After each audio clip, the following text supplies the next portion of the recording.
Salut à tous et bienvenue dans cette nouvelle vidéo. On se retrouve aujourd'hui, comme vous l'avez vu, pour une vidéo assez particulière où nous allons à la rencontre et à la découverte d'un bien présenté par son propriétaire. Comme vous le savez, si vous me suivez depuis longtemps sur la chaîne, en parallèle de mes vidéos de rénovation, j'ai eu l'habitude de vous présenter ce format où nous allions à la rencontre de propriétaires après ou pendant leur rénovation pour pouvoir échanger et découvrir le résultat. Aujourd'hui, nous sommes accueillis pour découvrir le domaine des Plessis, un bien assez particulier de 1300 m² et 7 hectares de terrain. Après 6 années de rénovation, il nous dévoile et nous présente le résultat. Pour le sujet de cette propriété, il y aura 3 vidéos sur 3 endroits particuliers du bien. Comme vous vous en doutez, au vu de la superficie de celui-ci, il était préférable de réaliser plusieurs vidéos plutôt qu'une seule très longue.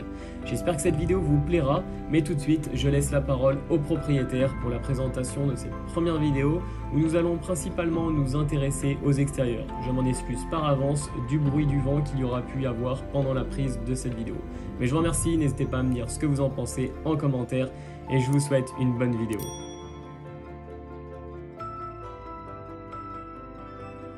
Bonjour, je me présente Olivier Nicolas.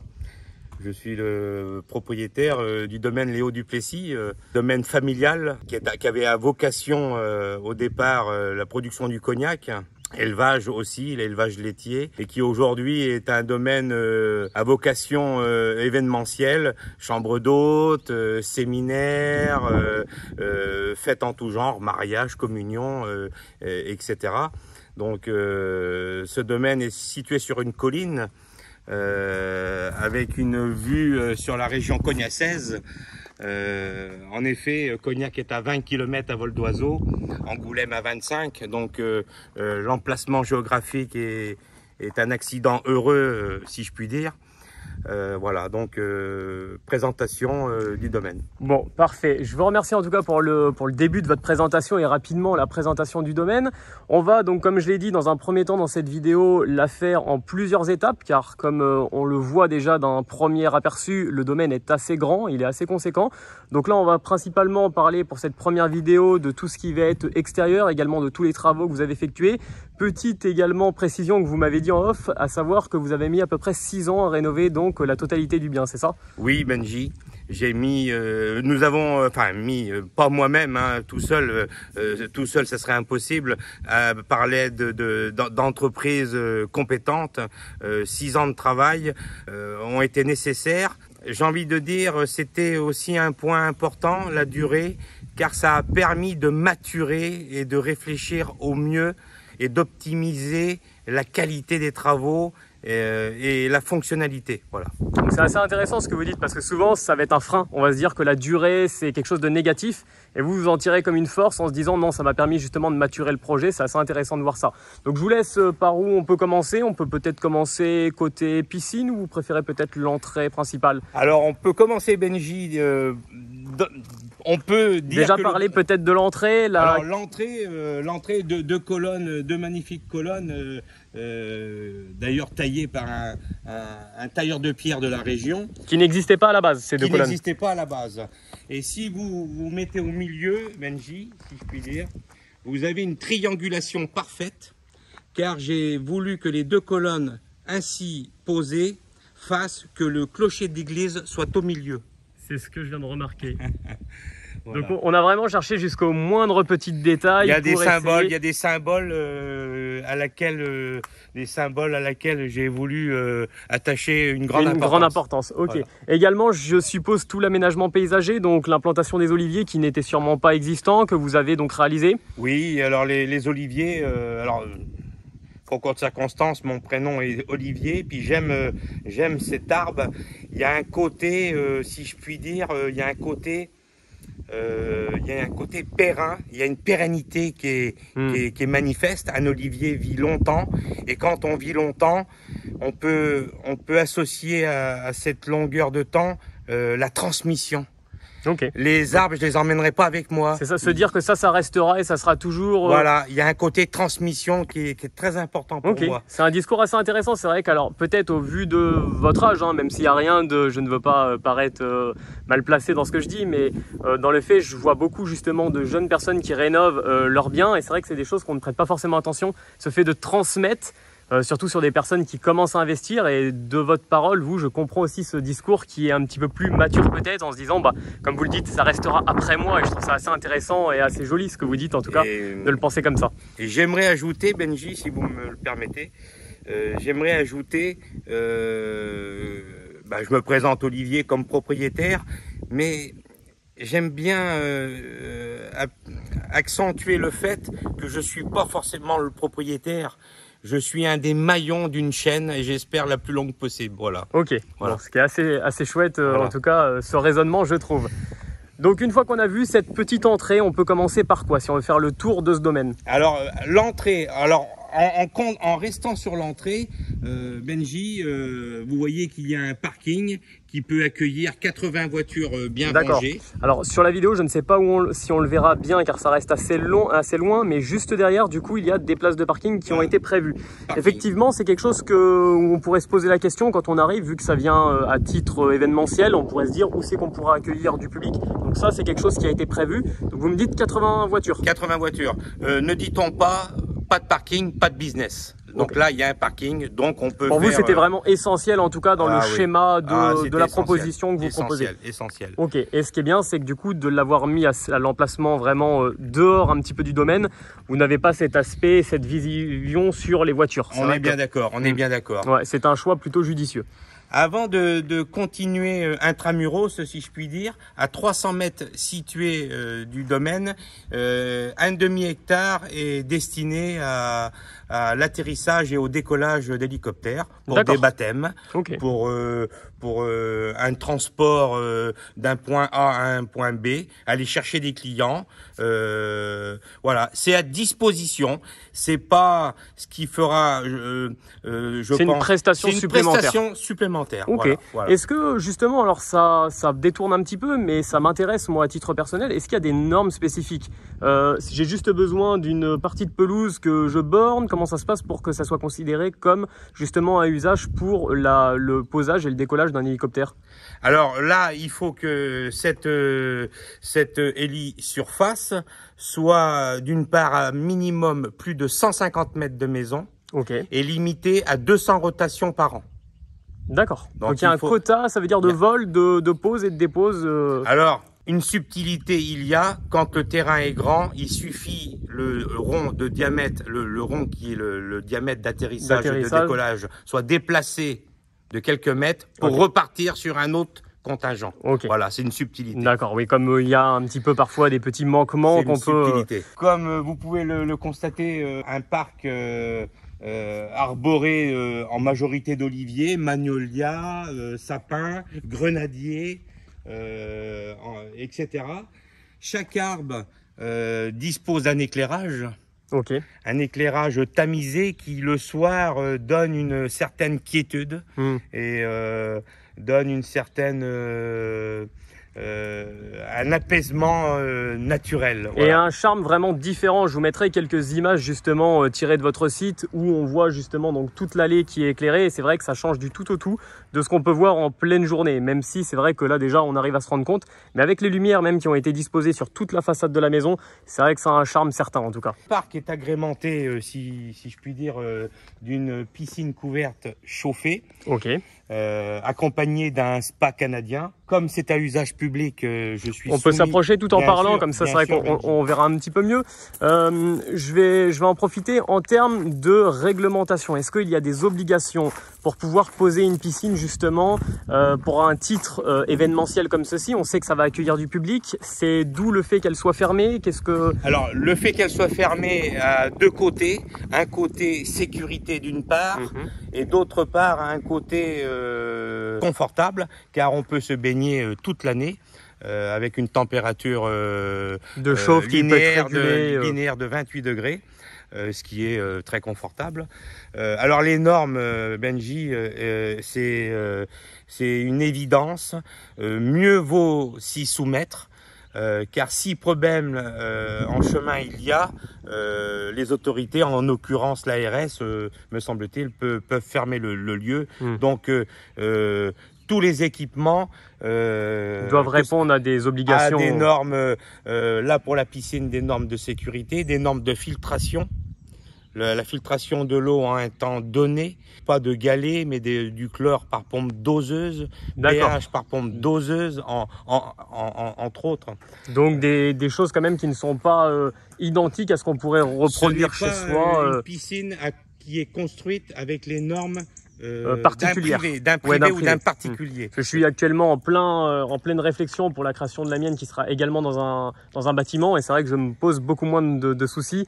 Il n'y a pas toutes ces réglementations qui sont là, donc je trouvais que c'était assez judicieux de savoir la différence. Le coût du coup doit justement être bien plus conséquent, de se normer, mais comme vous le dites, ça reste très important s'il y a le moindre problème, quoi. Mais le coût, Benji, vous avez raison d'en parler, évidemment qu'il est plus important. La tranquillité a aussi un coût, et la sécurité également. C'est pas quand il y a un drame ou quoi que ce soit que... Et si je puis dire, après, en parlant financièrement, si votre bien, chemin faisant, vous voulez le valoriser, pourquoi pas un jour le revendre, si vous n'êtes pas aux normes, ça sera bien compliqué. Ça sera bien compliqué de vouloir le valoriser à ce qu'il devrait vraiment, voilà.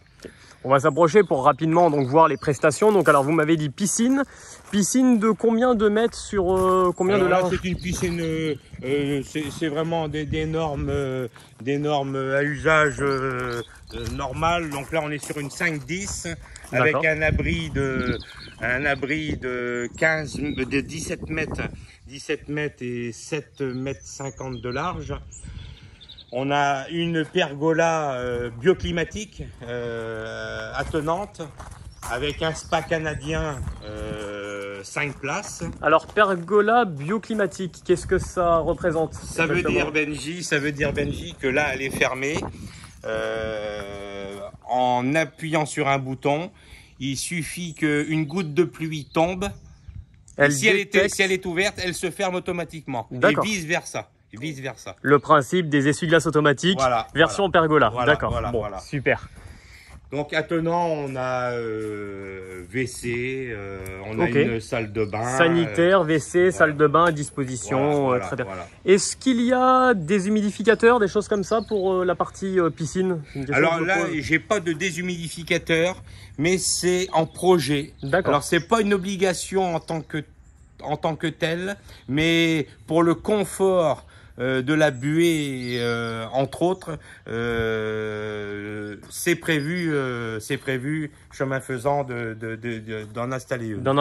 D'accord, très bien. Voilà. Donc juste ici piscine, de l'autre côté en face, on voit donc pas mal de bâtiments. Qu'est-ce qu'on va retrouver là-bas? Alors là Benji, on a une salle qui peut accueillir jusqu'à 150 personnes. Qu'on verra peut-être plus dans la deuxième partie du coup. Oui. On va s'en approcher, voir également donc les extérieurs. Pour l'instant, vu qu'on parle vraiment du site dans son intégralité, niveau extérieur, à la base c'était en quel état vraiment? C'était état de ruine, c'était état d'habitation? Ruine non, mais c'était un état il y a eu un siècle de passé sans avoir fait forcément de travaux. Voilà, c'était une ferme, à vocation viticole et élevage laitier. Et c'était pas tout à fait dans l'esprit le bâti, alors que à l'heure actuelle, l'intention de revenir aux sources, de respecter le bâti, de le refaire revivre, ce qu'on avait oublié, dénaturer. Ce qu'on avait oublié depuis quelque temps. On s'est rendu compte que le bâti ancien doit être respecté, fait partie du patrimoine, et que on n'a pas le droit de ne pas le transmettre en bon uniforme. En bon état, mais je comprends, et ça explique également donc votre discours, le choix des matériaux également. Je pense également à ce qu'on retrouvera sur le sol, sûrement dans la prochaine vidéo. Mais le discours, en tout cas, est très cohérent avec le type de rénovation qu'on va retrouver à l'intérieur. Benji, je suis un extrémiste des matériaux de construction. Sur de la construction neuve, du ciment fait partie des matériaux. Sur de l'ancien, je suis un anti-ciment. Je suis un pro chaud, de la chaux Saint-Astier pour pas la nommer commercialement parlant, qui est en Dordogne. Les matériaux, j'aime la pierre de taille, pas la pierre reconstituée. Par exemple, Vous aimez les beaux matériaux. Voilà. Je comprends. Après, c'est vrai que ça a également un coût, mais c'est vrai que, comme vous dites, si c'est sur une part de respecter en tout cas le vrai patrimoine, comment ça a été fait à l'époque, c'est vrai que bon, bah, ça en a son importance. Bien sûr, on parle de biens de ce type-là avec un vrai cachet, avec une vraie histoire. Sur un pavillon, on n'y trouvera pas la même importance. Mais je comprends en tout cas, de toute façon, ce discours qui est vraiment... Alors, évidemment, comme mon enfance a été passée en ce lieu, il y a une affection et une relation évidemment qui est très privilégiée, très particulière, particulièrement voilà, c'est très il y a une affinité que je ne peux expliquer. Donc à un moment donné, la calculatrice était un peu mise à côté, et c'était mon cœur qui calculait. Alors évidemment, voilà, mon cœur qui calculait. Mais voilà, c'était... On en avait parlé justement la première fois qu'on s'est rencontrés en se disant est-ce que c'était un investissement si rentable que ça, ou est-ce que là on cherchait, c'était plus un investissement de cœur, plutôt qu'un investissement vraiment cherchant à faire de la rentabilité, investissement patrimonial et investissement du cœur. Et c'est intéressant parce que souvent on parle toujours de rentabilité, comment faire de l'argent, etc. Alors oui, c'est une chose, il faut aussi remplir la gamelle, mais il faut également, je trouve, quand même parfois respecter son patrimoine, et le cœur, ça n'a pas de prix. Cette maison a bien plus de valeur du coup à vos yeux qu'elle pourrait l'avoir à quelqu'un d'autre sur le plan... Et je suis convaincu, alors peut-être que c'est pas moi qui en profiterai, mais c'est pas grave, j'ai des enfants et la transmission, moi, fait partie des mots et des clés de voûte de ma philosophie. Mais je suis persuadé que la valorisation sera récompensée un jour. Un jour, tôt ou tard. Oui, tôt ou tard, j'en suis persuadé. Le travail bien fait, à un moment donné, paye. Il ne faut pas que l'argent soit une fin, chemin faisant, mais plutôt un moyen. Voilà, un moyen. Je suis complètement d'accord. Voilà. Moi, je le vois comme un outil qui peut nous permettre de faire de grandes choses et pas seulement un but, juste de faire de l'argent pour faire de l'argent. Je suis complètement d'accord avec ça. Du coup, je suppose que cette cour également, il y a eu pas mal de travaux de faits. Je vois donc quelques petits trappes. Est-ce que, du coup, je suppose que pour tout l'assainissement, quelque chose qui pourrait intéresser les gens? Il y a un assainissement très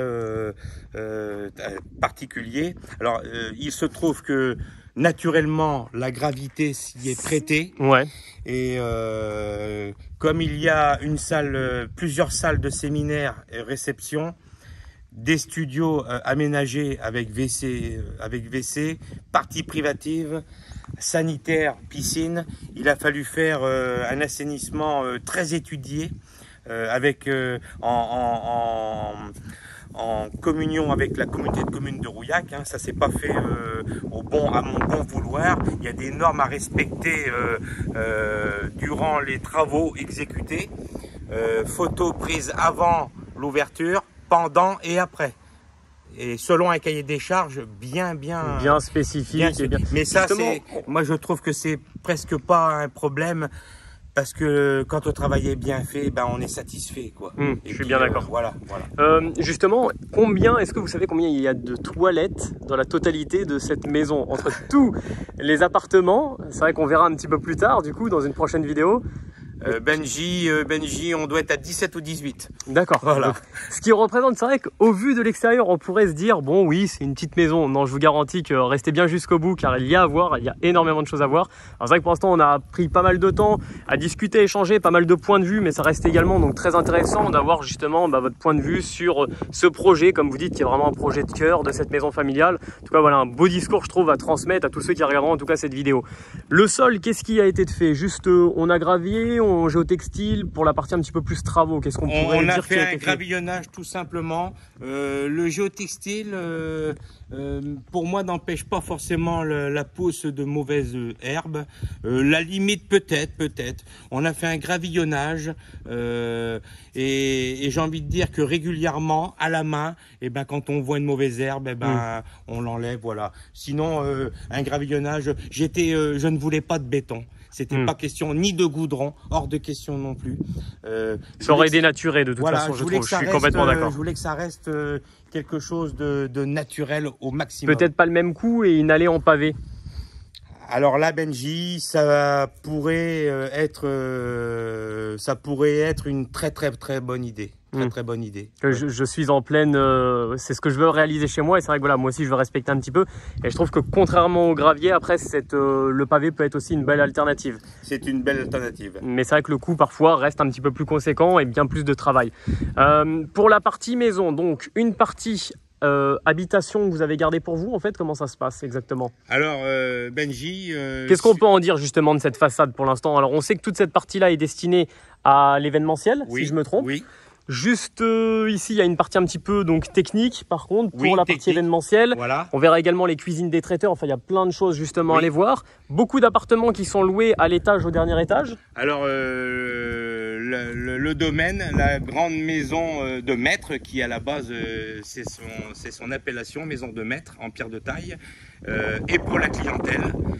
Sur le côté, sur le côté droit, c'est également pour la clientèle. D'accord. Où jadis était élevé du cognac et où il y avait également un élevage laitier qui maintenant s'est transformé en réfectoire et en salle de séminaire. Nous habitons sur la partie gauche de façon discrète pour nous d'une part et pour les clients d'autre part.